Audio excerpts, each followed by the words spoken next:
We caught a whole bunch of black sea bass, some vermilion snapper, pink porgies, a couple of sharks, and like I say, at least 13 red snapper. Thanks, Mike. Were you on Ken Highlander's boat when you caught those fish? Yes. Yep. Okay. Yeah, he told us, some of us, about it too. For those of you who don't know, the snapper fishery is basically closed in the South Atlantic waters right now by the National Marine Fisheries Service. And they allow a very short season, just a couple of days in the summer, and that's all. And anytime you catch a red snapper other than those few days, you're required to release it. And as Mike described, they wanted to get that one back in the water quickly. Yeah, John, yes. It's amazing how many of these extinct fish we can catch. Yes, we're not going to talk about the National Marine Fisheries Service in a bad way though. But if you do catch a fish like a snapper that live in deep water and on the bottom, it's really good to use a descender device. And I don't know if those of you who fish offshore have them, but you get the DNR down in Brunswick. If you call them up, they'll actually mail you one for free, and they're really a good thing to have on your boat. Okay, let's go now to audience. Anybody in the audience would like to tell a fish story? Bill, do you want to tell them how to signal you so you can unmute them? Unmute myself. There we go. Yeah, the problem if you want to do is just down the little part of your screen, John, you can actually send a chat. Just raise chat right at the bottom and just kind of say you want me to unmute you. Actually, if you want, you can actually unmute yourself, but indicate that you want that. The other way to do it is to what we have is a couple of the different ways, but why don't we use for this time the chat? So if anybody has any questions out, just drop me a note and I can tell John that you're available to talk.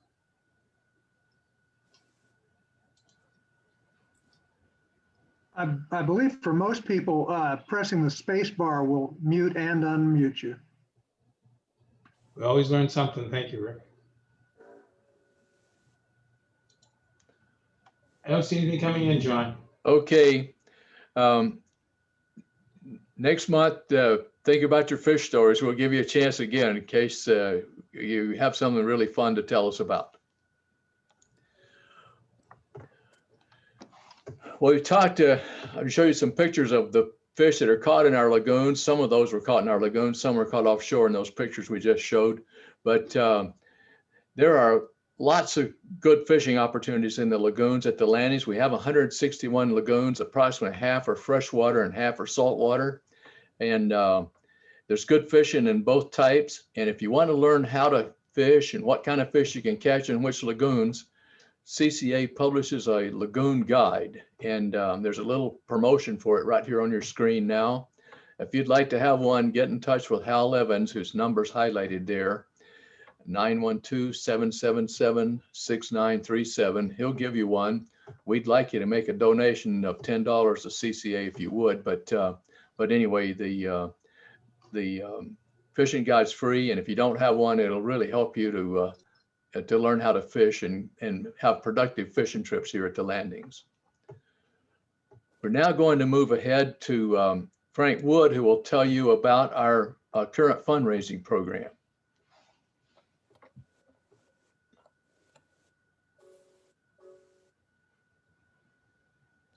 Frank, can you unmute?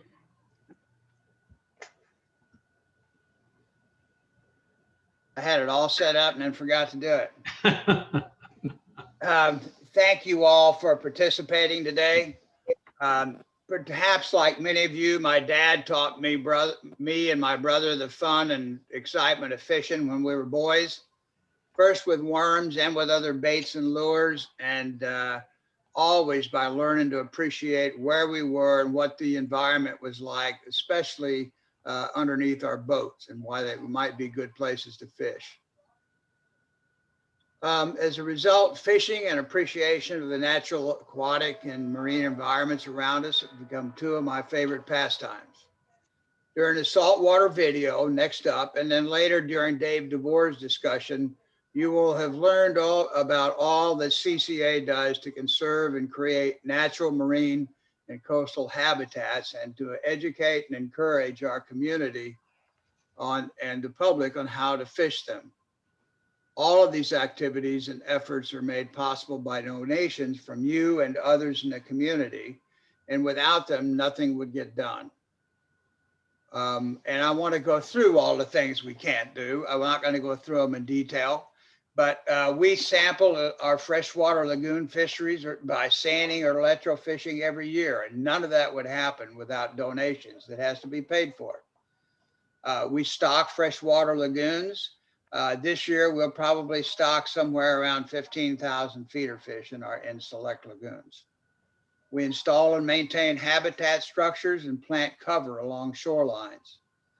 And we fully fund the Kids Lagoon and the Fishing Derby with donations. Next slide, John.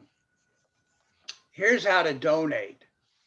You can donate by a check made out to CCA Skidaway Island chapter. There'll be a letter going out next week with a stamped self-addressed envelope for you to send back, or send to Jerry, the treasurer, 2 Periwinkle Lane in Savannah.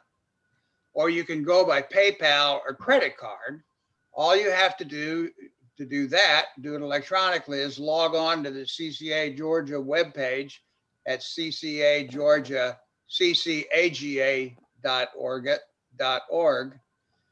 Pull down the menu under chapters, click on Skidaway Island. At the bottom, you'll first see the option to receive or decline a lagoon guide if you donate over $100, and you'll see the word donate. Click there and it'll give you a choice to pay by credit card or PayPal. Once again, it's ccaga.org, not just cca.org. So with that, I think we'll go on to the next presentation. Well, welcome everyone tonight, this afternoon, I should say. Great to have you here. If you were with us on our last Zoom meeting, you heard me say about the remarkable increase in fishing license sales we've seen around the country. Truthfully, in this last year, the only thing that really has been open is the outdoors. And I think that's encouraged a lot of people to get out and try their hand at fishing. Lots of newcomers, lots of families are now heading out. So John mentioned we have the great lagoon guide here, and that really is our where to guide. But a great other thing we have, of course, is the opportunity to reach out to all these newcomers. We've created a series of 3 new videos, one on freshwater fishing how-to, one on saltwater, and in our next meeting, we'll do one on the Kids Lagoon. And before we go to the video, I want to mention, in addition to these videos, what we now have, we'll have some clinics that we will be conducting later this spring, opportunity for you actually to get out on one of our best freshwater and saltwater, and also the Kids Lagoon with some very experienced people.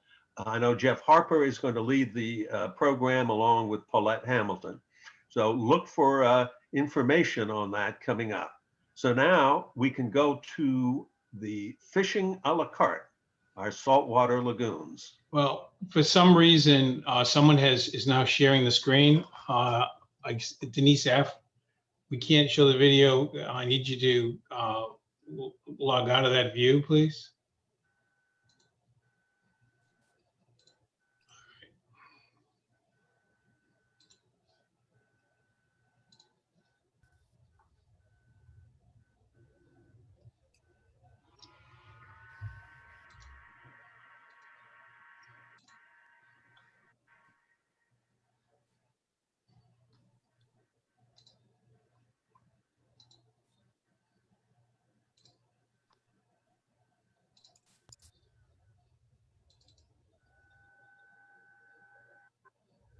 On behalf of all the members of the Skidaway Island chapter of the Coastal Conservation Association, welcome to the landings.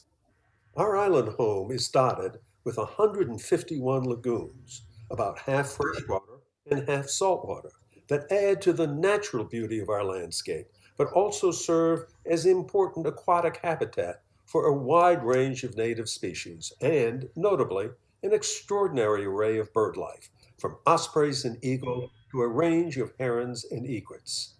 Volunteers from our local chapter annually monitor lagoon water quality and salinity, seeing selected lagoons to determine the health and growth of various fish species, and over the years have stocked more than 250,000 fish in our waters while adding structures that enhance underwater habitat. Over the years, the Skidaway chapter of the CCA has worked closely with the Landings Association to help ensure that our lagoons continue as healthy and diverse wildlife and fisheries habitats, while also providing great fishing for Landings residents and their guests. Your local chapter is also active in promoting youth fishing and outdoor education. Our Castaway Club combines nature seminars at our Outdoor Education Center along with family fishing fun. Our kids' fishing lagoon is chock-a-block full of stocked bluegills and hosts our annual kids' fishing derby. So let's get started with a quick rundown about what you need to get started fishing in our saltwater lagoons. There are lagoons throughout the Landings property, so good fishing is never that far away. That's why we call it fishing a la carte. When you head out, keep in mind that fishing access is from shorelines on common property. Fishing is not allowed from shorelines that abut our golf course. Also, keep an eye out. There well may be alligators in both freshwater and saltwater lagoons. That's one big reason why wading, swimming, rafting, or boating is prohibited in all of our lagoons. Before you head out, it's a good idea to check our state's saltwater fishing rules and regulations, which can be found in our 2020 Lagoon Guide or online at gooutdoorsgeorgia.com. Saltwater anglers will also need an SIP, that's Saltwater Information Program permit, which is free of charge. So what species of fish are in our saltwater and brackish lagoons? Many anglers here like to target our redfish or red drum. Under current regulations, fish longer than 23 inches or less than 14 inches must be released. Other fish you may hook up with are spotted sea trout, where the minimum current length is 14 inches. There are ladyfish, croaker, some weak fish, and spot, as well as flounder, black drum, and even the occasional tarpon. Saltwater fish tend to have teeth, so bring a net and some long-nosed pliers. Speaking of equipment, your best bet will be to buy an inshore saltwater combo, a typically 6 1/2 to 7 foot rod with an open-face spinning reel, spooled with 10 to 12 pound test. In addition to Bass Pro, an excellent selection is available at River Supply in Thunderbolt. So where and when is fishing the best? As a general rule, you want to fish a lagoon on an incoming tide. Google tides for Skidaway Island for information. Also, keep an eye on the culvert pipe at the end of a saltwater lagoon. As the tide rises, waters will rush through the pipe into the lagoon, bringing bait species with it. You can bet that fish will position to intercept the bait that's being sucked into the lagoon by the tide. Look, especially, for any cover where a fish might hide that's close to the moving water. Think like a fish. Where would you set up an ambush? Whether you choose to use bait or artificial lures, one of the best ways to rig up is by tying on a popping cork. Tie the end of the cork with the plastic beads to your main fishing line. Tie 2 to 3 feet of leader, 20 to 25 pound fluorocarbon is great, to the other end of the cork that has the brass beads. If you're using bait, tie a number 2 saltwater circle hook onto the end of the leader. Circle hooks help prevent deep swallowing of the bait and gut hooking of fish. Bait is available from Bandy's Bait Shop located at Butterbean Beach, the marina just to the left after crossing the bridge coming out of the landings. Live shrimp work especially well, but you will need an aerator to keep them lively. Cast out your popping cork rig and let it settle for a moment. Then pop the cork a few times. This will cause your bait, shrimp for example, to rise up and then flutter back down. Fish will often strike as the bait settles back down. Pop your rig fairly close to the shore. Redfish will often follow the sound for a while before attacking the bait. You can also very effectively substitute real shrimp for soft shrimp lures, such as those made by Berkeley Gulp and DOA. Tie one of these lures on and fish it the same way you would a real shrimp. These lures are infused with the fish-attracting scent as well as providing real shrimp action in the water. You can also buy these lures pre-rigged with a leader and popping cord. Just tie on to your line and go fishing. For redfish and sea trout, this may well be the easiest and most effective system you can use. Croaker can be caught on a variety of baits, including shrimp. In summer, croaker can also be caught off the pier at Marina Landings Harbor. Try to position your bait about 2 feet off the bottom. Tarpon caught in our lagoons tend to be the accidental fish. If you hook one up, however, you will be treated to some acrobatic writhing and leaps in the air. A great resource on our island to learn more about our lagoon fishing opportunities is the son, Walter Brooks, of one of our members, Pat Brooks. He'll be happy to show you around. Just call or email his dad, Pat, to set something up. So which lagoon should I fish? Your local CCA chapter has put together and annually updates its popular lagoon guide, which includes maps with the location of each lagoon identified by a unique number. The guide also contains a variety of additional fishing information and a knot tying guide. The guide is available with a $10 donation to the CCA Fishing and Youth Development Fund. Please contact Hal Evans at the phone number or email that's on the screen. CCA is a national nonprofit association dedicated to ensuring the health and conservation of our marine resources and anglers' access to them. For more information on membership, please contact Pat Brooks at the number or email you see on the screen. Enjoy your time outdoors at one of our island's lagoons, and that on your very next cast, you catch the big one.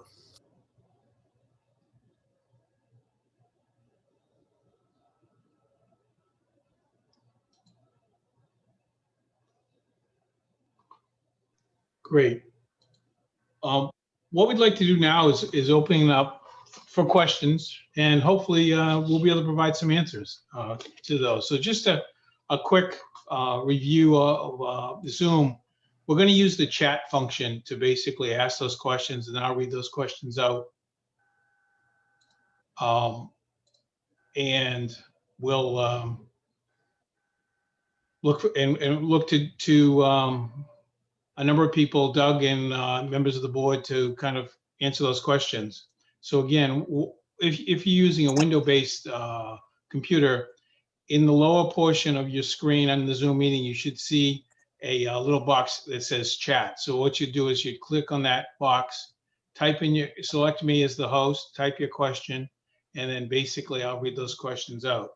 If you're using a Mac or a Apple-based, up in the upper right-hand corner, you should see a indication that says more, 3 dots. If you click on those 3 dots, then basically a menu will open up and allow you to chat. And again, by entering your information into the chat, you'll be able to then ask that question. And if you have anything else, again, just kind of put those in. And then what I'll do is I'll go through the list, and we'll take the next 5 to 10 minutes or so to answer the questions you have based on what you saw or based on any insight you. One of the questions came up, and they're starting to come in. This is great. One of the questions that what was the website? Go Outdoors. We'll talk. We'll make sure that both a recording of this meeting as well as some of these questions we're capturing. If we have the information, we'll pass that information on. Another question came in and said they missed the January meeting. The answer, and the question was, is there a similar video for freshwater lagoons? Yes, there is. And again, we can provide that link. It's sitting actually in, we have a YouTube site that's available for the Skidaway CCA. And we'll make sure that we'll provide that link to anyone who participated or registered for the meeting.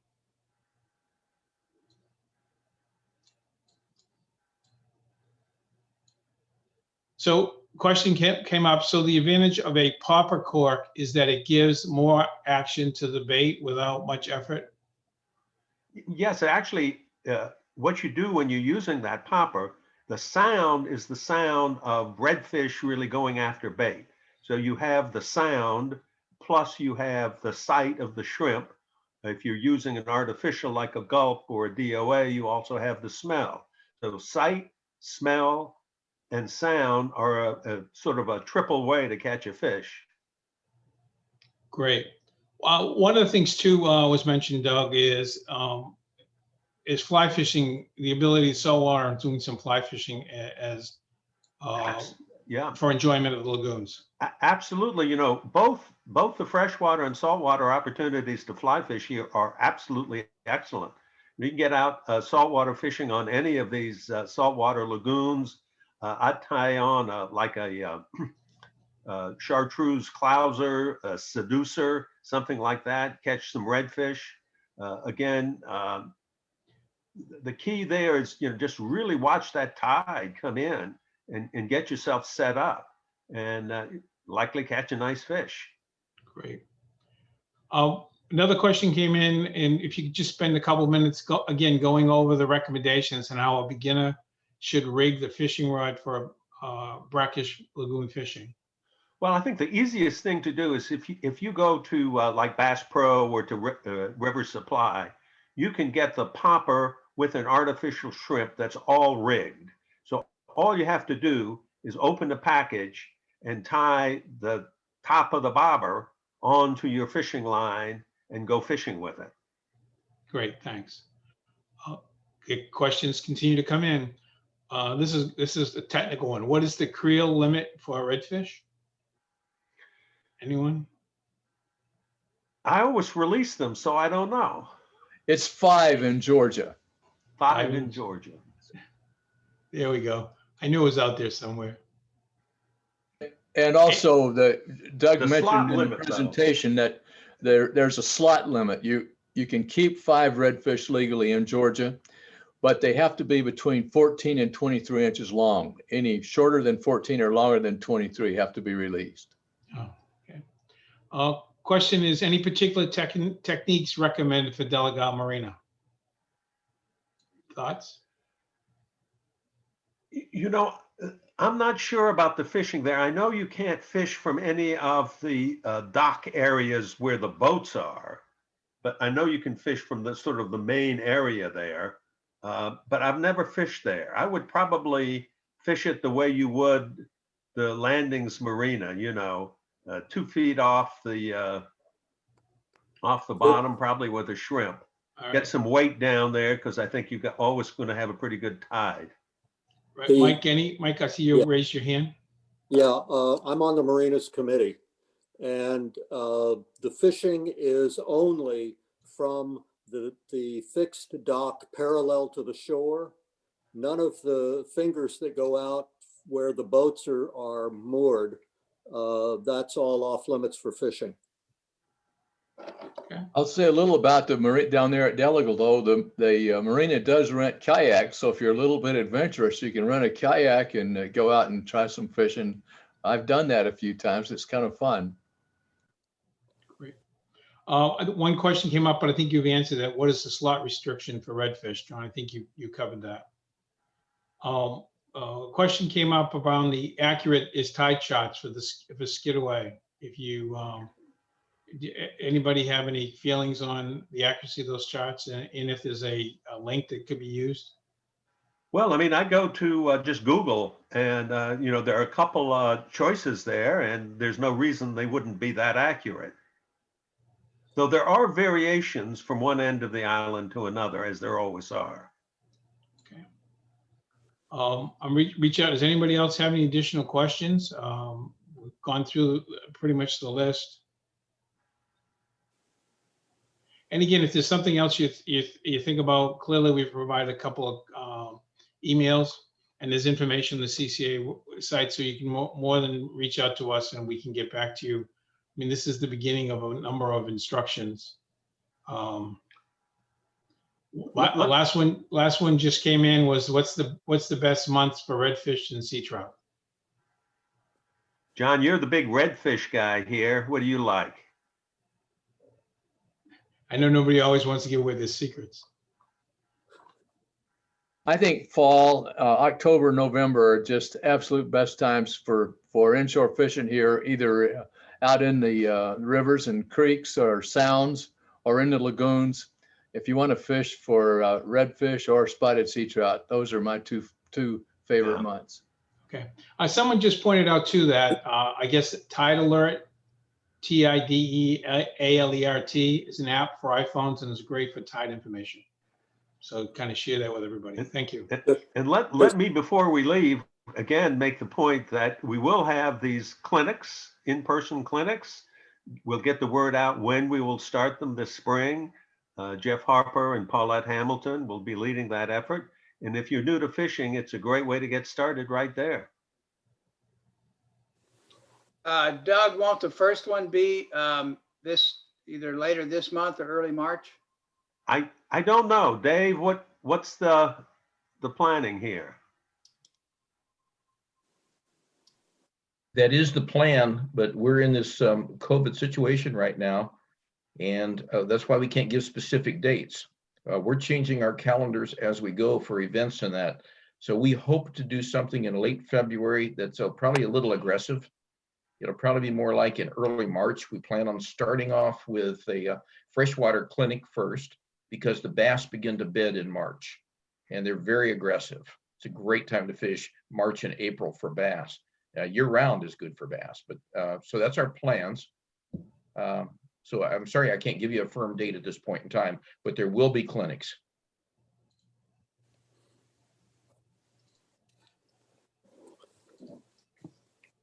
I'd like to make a comment about Tide and apps for cell phone. I have an Android phone and I use an app called Tides, TIDES. Great, thanks, Mike. Dave, turn it over to you. Unmuted. Doug, I want to thank you for your presentation. I always learn something when I sit on these seminars. I hope that the people joined us. I think we have 68 people on the line right now, and we appreciate their joining us. These Zoom seminars are a little bit unnatural for fishermen, but we need to get active here in the first quarter. So we're going to have 3 nice, informative Zoom seminars. We've had 2 already. And I hope you'll consider joining CCA. CCA membership is $35 a year. We focus on 4 primary areas. We work on conservation advocacy. We work on fishery management.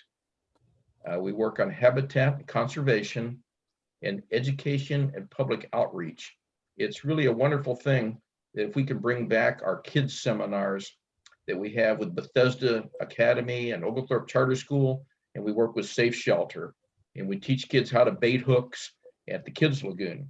And speaking of the Kids Lagoon, if you're relatively new to the landings, we have a 3-acre lagoon in Oak Ridge, right adjacent to the fire station. And the normal load in that lagoon is about 3,000 to 3,500 fish. We have 5 fish feeders there that launch fish food every morning at 11:30. And there's literally an explosion around the lagoon with large bluegill. Although we're kind of buttoned down due to the pandemic, there's no reason you can't go down there with your son, daughter, grandchildren, and really enjoy a great day of fishing. We have a nice pavilion down there. You can have a picnic, and you're not guaranteed, but you're somewhat assured to catch some nice fish down there. All you need is some worms and a rod and reel. Other than that, I want to move into what our plans are for the calendar going forward. If I can see the next slide. We have a tentative agenda laid out for the first 6 months. I'm not going to read the calendar to you. but we have Frank's Woods is hitting up our fundraiser kickoff, and all of the money contributed to Frank's kickoff, or our fundraiser, our annual fundraiser, we're targeted for about $25,000 again this year. All those dollars stay here on the island and are used toward island projects. Over half of it, I'll say 2/3 of it, is spent in our lagoons to enhance our fishing adventure here. We'll be launching fish stocking sometime in April, and there'll be about 15,000 fish, there's no such word as fishes, 15,000 fish, and we could use some volunteers with golf carts and buckets to help us out there. And then we have a firm date on the Kids Fishing Derby. It's always the first Saturday in May. We always need volunteers for that. If you know how to fish, it's beneficial, but if you're just good at crowd control, it works out great. We'll have about 125 landings, kids there along, plus their parents and their grandparents. And then our banquet is set up, our annual banquet has been moved back to September this year. And so that's our calendar, the highlights of our calendar for the next 6 months. Now, the next speaker is going to be someone you're all familiar with. It's going to be this guy named Doug Painter. And we're going to take him down to the Kids Lagoon. And there you see some of pictures of some of the events we have. In the upper left-hand corner, you see our rods and reels that we supply the kids. We have about 80 rods and reels, pretty much identical, that are rigged and ready to go. You can see some of the kids from Oglethorpe Charter School there and some of the other groups. You can see that we've had a shed built there last year where we store our equipment. And we would love to have you join us for that adventure. And so March 8th, Doug's going to tell us all about the fine art of catching brim down at the Kids Lagoon, and to ensure a great time with you and your kids or your grandkids. Now, everybody's sticking around here for a reason. And I understand that everybody, all 68 of you that are participating, have one free ticket, compliments of CCA Skidaway. And a number of others of you have chosen to buy additional incremental tickets. And so Rick Cunningham is sending me our random drawing right now. And I see the first name coming down here.